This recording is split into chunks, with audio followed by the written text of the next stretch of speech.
백신이 코로나19 유행을 과연 끝낼 수 있을 것인가에 지금 세계의 이목이 쏠려 있다면 의사학자와 감염병 전문가 등의 눈길은 이 못지않게 코로나19 바이러스가 동물에서 인간에게로 언제 어떤 경로로 최초의 전파가 이루어졌는지에 대한 해답에 목말라 하고 있다.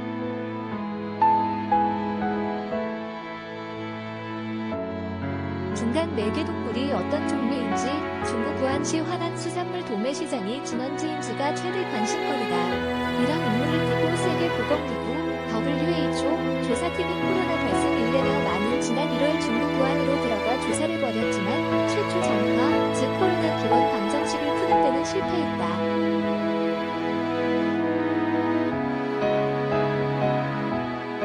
인간한테 코로나19 바이러스를 퍼뜨린 동물이 박쥐인지 아니면 천상갑 등 다른 동물인지 밝혀내지 못한 것이다. 최초의 환자, 페이션트 지로가 누구인지도 규명하지 못했다.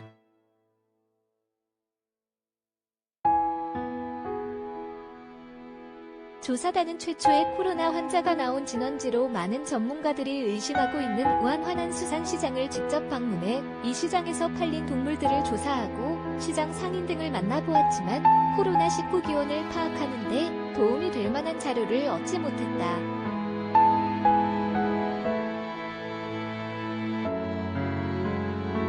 초기 발병 사례들에 대한 미가공원 자료로 데이터와 맞춤형 자료를 중국 초기 조사단에게 제공하는 것을 거부했기 때문이다. 중국 WHO 조사단의 기원 규명 핵심원 자료 제공 기업조 WHO 조사단은 코로나19 발병 초기 단계였던 2019년 12월 우한에서 확인된 170사건의 확진 사례에 관한 세부 자료를 제공해달라고 중국 쪽에 요청했다.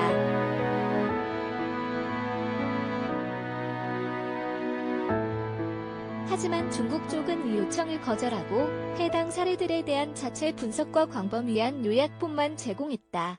이는 이미 기존 중국 쪽 발표 논문 등을 통해 알려진 것들이다.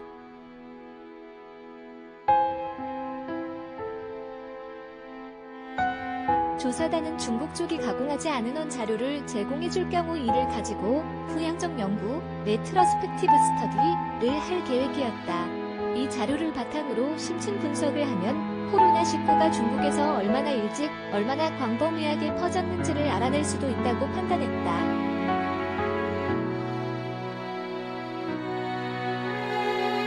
후향적 연구는 역학조사를 개시한 시점 이전에 조사한 내용을 자료로 사용하는 것으로 전향적 연구, 프로스펙티브 스터디와 비교하면 자료의 신뢰성이 약간 떨어지는 결점이 있지만 단시간에 결과가 판명되는 장점이 있어 전향적 연구가 곤란한 상황에서 사용된다.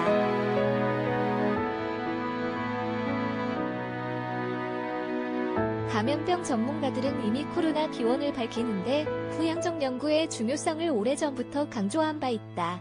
호주 퀸즐랜드 대학의 바이러스 학자인 로이 홀 교수는 수년에 걸쳐 수십 보관된 혈액 샘플을 가지고 광범위한 후향적 연구를 하면 코로나19 바이러스와 유사하거나 관련이 있는 동물에 대한 단서를 찾아낼 수 있으며 더 많은 동물 실험을 통해 코로나19 바이러스에 더 가까운 것을 찾을 수 있을 것이라고 밝혔다.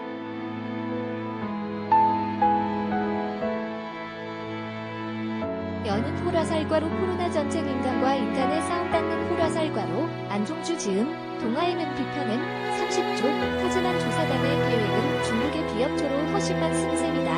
이에 조사단뿐만 아니라 코로나 기원의 중요성을 잘 알고 있고 또 일말의 기대를 걸었던 전문가들과 세계 많은 사람들이 환한 반응을 보이고 있다.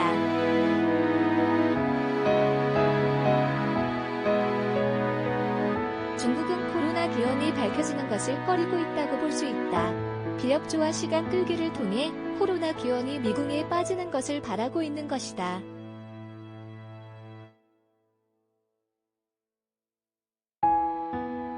최초 환자 2020년 12월이 아니라 10월 가능성 코로나 기원을 찾아가는 연구 과정에서 만약에 하나 중국의 주장처럼 최초 유행이 2019년 12월이 아니라 이보다 2달가량 이른 10월에 최초 환자가 발생한 것으로 드러난다면 중국으로서는 낭패다.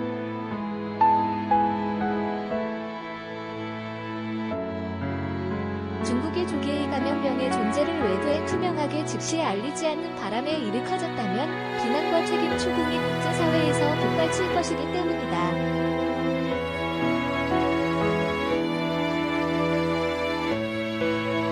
여는 호라살과로 월스트리트 저널, 닫는 호라살과로는 중국이 밝힌 공식 최초 발병으로부터 2달 전인 2019년 10월 후베이성 일대에서 코로나19와 비슷한 증상으로 92명이 입원한 사실이 있다고 WHO 조사팀의 말을 인용해 지난 10일 보도한 바 있다.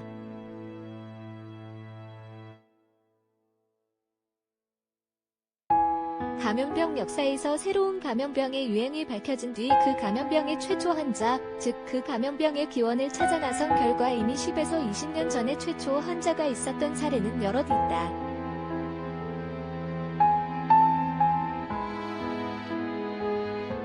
에이즈의 경우도 1981년 미국에서 감염병의 유행을 인지했지만 그 기원을 거슬러 올라간 결과 이미 1960년대부터 환자가 있었던 것으로 드러났다.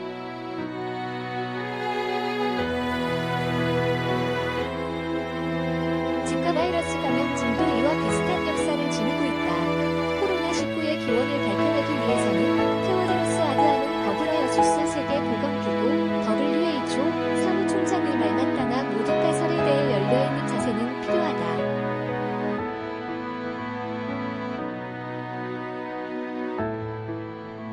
하지만 이탈리아설, 동남아설을 비롯해 각종 음모론 성격의 주장에 대해 중국 우한설과 똑같은 힘을 쓸 필요는 없다. 가장 그럴듯하고 합리적인 가설에 힘을 모으는 것이 더 설득력이 있다.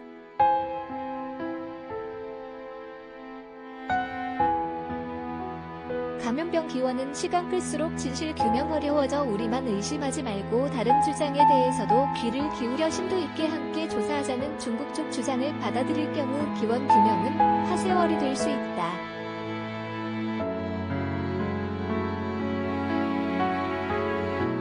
신종 감염병의 기원을 밝혀내는 일은 결코 쉬운 작업이 아니다. 하지만 현대 과학의 힘을 빌리면 그리 어려운 일이 아닐 수도 있다. 코로나19의 현재격인 2002년의 중증급성 호흡기 증후군 사스과 2012년의 중동 호흡기 증후군 메르스 모두 그 전파 경로와 진원지를 이미 밝혀낸 바 있다.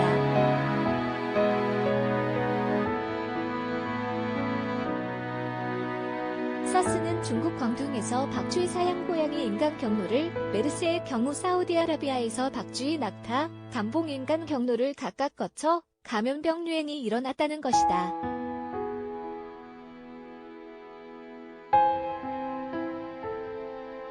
감염병의 기원은 시간을 끌수록 그 실체적 진실을 규명하기 어려워진다. 관련 자료가 사라지거나 마음먹기에 따라 얼마든지 조작하거나 폐기할 수 있기 때문이다.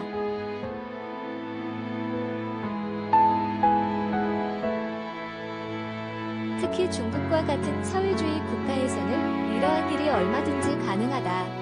코로나19의 기원을 밝혀내기 위해서는 쇠는 닿았을 때 두들겨라와 쇠풀도 당김에 빼라는 격언을 새겨들어야 한다.